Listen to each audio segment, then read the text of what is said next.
नमस्कार। चलिए आज बात करते हैं मध्यकालीन भारत के उन जबरदस्त आध्यात्मिक आंदोलनों की जिन्होंने समाज को कह सकते हैं हमेशा के लिए बदल कर रख दिया। सोचिए जरा, एक ऐसी दुनिया जहां नियम बहुत सख्त हैं, ऊंच नीच का भेद है, वहां कोई ईश्वर से सीधा पर्सनल कनेक्शन कैसे बनाए? ये सवाल बहुत बड़ा है ना? खासकर उस दौर में जब धर्म बहुत सारे रीति रिवाजों और सामाजिक बंधनों में जकड़ा हुआ था। तो फिर आम इंसान अपनी आध्यात्मिक प्यास कैसे बुझाता था?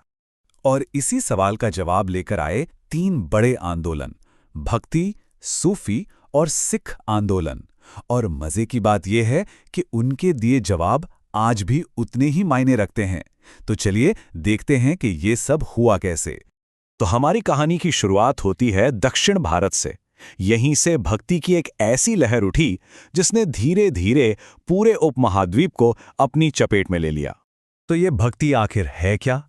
इसका सीधा सा मतलब था कि भगवान से रिश्ता नियमों का नहीं बल्कि प्रेम का है। एकदम सीधा, दिल से दिल का कनेक्शन। बीच में किसी पुजारी या मुश्किल यज्ञ हवन की कोई जरूरत ही नहीं। अब सबसे दिलचस्प बात क्या थी पता है? इन शुरुआती संतों ने यानी अलवारों और नयनारों ने जाति व्यवस्था को सीधी टक्कर दी। ये संत समाज के हर तबके से थे, पुजारी भी थे, योद्धा भी थे, और तो और वो लोग भी शामिल थे जिन्हें अछूत कहा जाता था। सब एक साथ। ये इस बात का जीता जागता सबूत था कि भगवान की नजर में कोई छोटा बड़ा नहीं होता। उनका संदेश एकदम साफ था, सच्ची भक्ति का ताल्लुक आपकी जाति से नहीं, आपके दिल से है। और देखिए, जब कोई विचार इतना पावरफुल हो तो वो एक जगह रुकता नहीं है। भक्ति की ये लहर भी नहीं रुकी। ये दक्षिण से उत्तर की ओर चल पड़ी और रास्ते में इसने नए नए रूप लिए, इसमें नई नई आवाजें जुड़ती गई। और इसका सबसे बड़ा कारण था भाषा। इन संतों ने संस्कृत को छोड़कर आम लोगों की भाषा में बात की, जैसे हिंदी, बंगाली, राजस्थानी। ये एक बहुत बड़ा एक रेवोल्यूशनरी कदम था। इसने धर्म को कुछ विद्वानों की पकड़ से आजाद कराकर सीधे आम आदमी तक पहुंचा दिया, उन्हीं की अपनी जुबान में। और फिर मैदान में आए कबीर जैसे संत। कबीर तो भक्ति और सूफी परंपराओं के बीच एक पुल की तरह थे।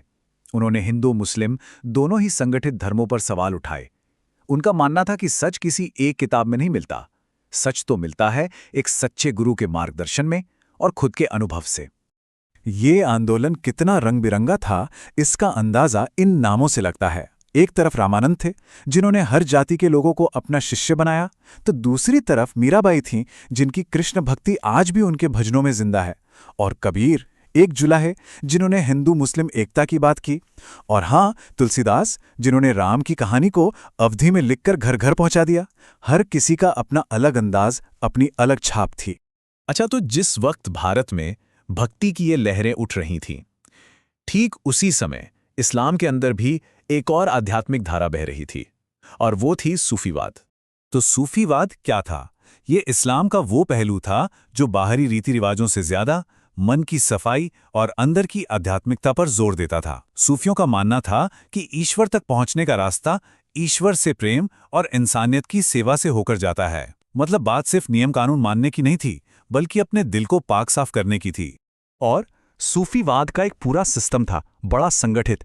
एक पीर होते थे यानी गुरु, उनके शिष्य होते थे जो उनसे सीखते थे, और ये सब मिलते थे खानकाह में, जो एक तरह का आध्यात्मिक सेंटर होता था। यहीं पर सब ध्यान करते थे और इंसानियत की सेवा का पाठ सीखते थे। पर हाँ, सारे सूफी एक जैसे भी नहीं थे। इनके भी दो मुख्य रास्ते थे। एक थे बाशरा, जो इस्लामी कानून यानी शरीयत को मानते थे, जैसे चिश्ती सिलसिला। और दूसरे थे बेशरा, जो इन कानूनों से बंधे नहीं थे, जैसे कलंदर। और यही जो लचीलापन था ना, इसी की वजह से सूफीवाद भारत के अलग अलग तबकों तक पहुंच सका।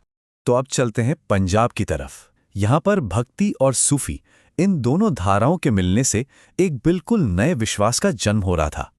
जी हां, भक्ति और सूफी विचारों के इसी मेल से सामने आया गुरु नानक का दर्शन।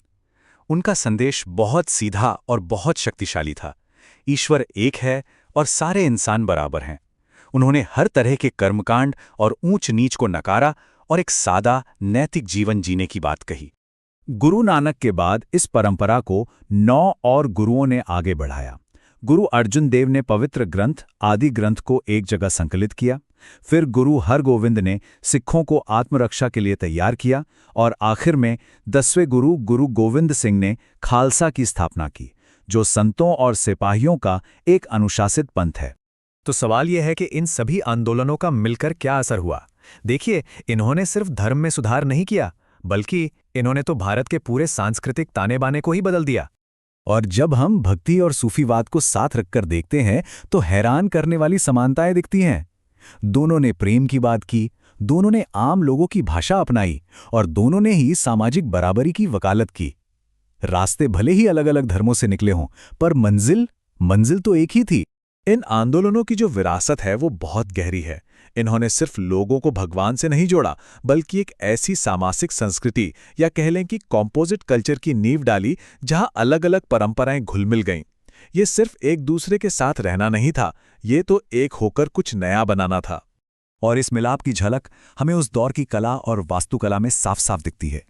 चाहे इमारतें हों, संगीत हो या फिर साहित्य, हर चीज में वो नई मिलीजुली पहचान नजर आती है। ये एक खूबसूरत सबूत है इस बात का कि जब विचार मिलते हैं तो कैसे कुछ नया और लाजवाब बनता है। तो आखिर में बस एक सवाल छोड़ जाते हैं। सदियों पहले दिए गए इन संतों के संदेश, प्रेम का, बराबरी का और सेवा का, ये आज की दुनिया में कितने मायने रखते हैं? शायद पहले से भी कहीं ज्यादा। ये एक सोचने वाली बात है ना।